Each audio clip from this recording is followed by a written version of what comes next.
Who's the most irreplaceable player on the 49ers? Whoever wants to go first can answer this question. Maverick, actually, this is your question, so why don't you lead us off?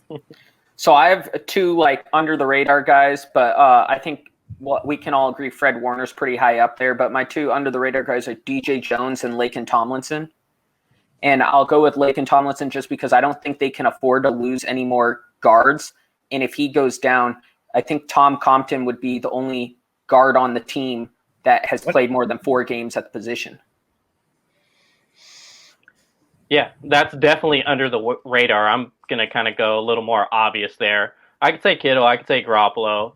I think Shanahan could work things around that, or even Trent Williams. I think Shanahan could work things around that. He did it last year with Staley and McGlinchey out. So I'm going with Nick Bosa. The way this defense is ran, they need Nick Bosa. They could figure things out even with Dee Ford, and they struggled with just Dee Ford out. Now imagine Nick Bosa being out, and then say if Ford is in, Ford has that injury concern. He's probably not going to be a 4-down or 3-down defensive lineman. So with Nick Bosa, they need that guy to be healthy more than anybody else on this team.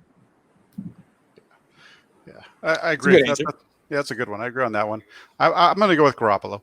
I know it's the easy one, but he's the guy. If he's not there, this team doesn't win 10 games, no matter how good the defense is. Shots fired at Nick Mullins. Whoa! I like Nick Mullins, but Garoppolo's the guy that keeps them going. You know, we know that he has his weaknesses, but you know, he also led the team with 4 comebacks last year. You always kind of feel like they have a shot to win when he's on the field.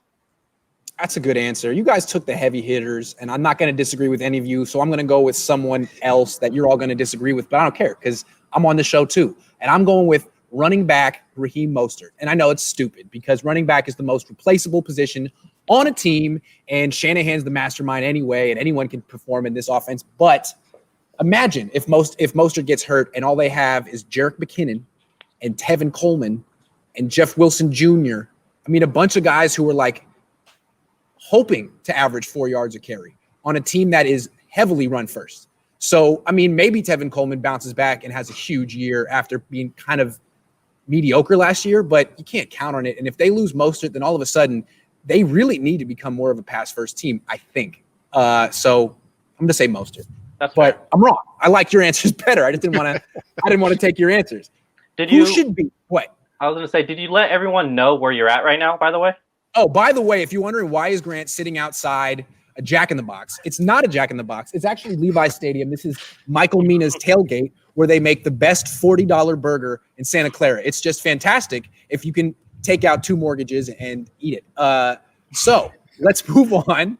I don't know if you guys ever been to Michael Mina's. I haven't. Actually, one time I sat here and ate with Trent Baalke. It was his final season. And I was trying to find things to talk about with Trent Baalke because he's not very social. So I told him in high school I ran a 4.540 and he looked at me and said, 4.5 what?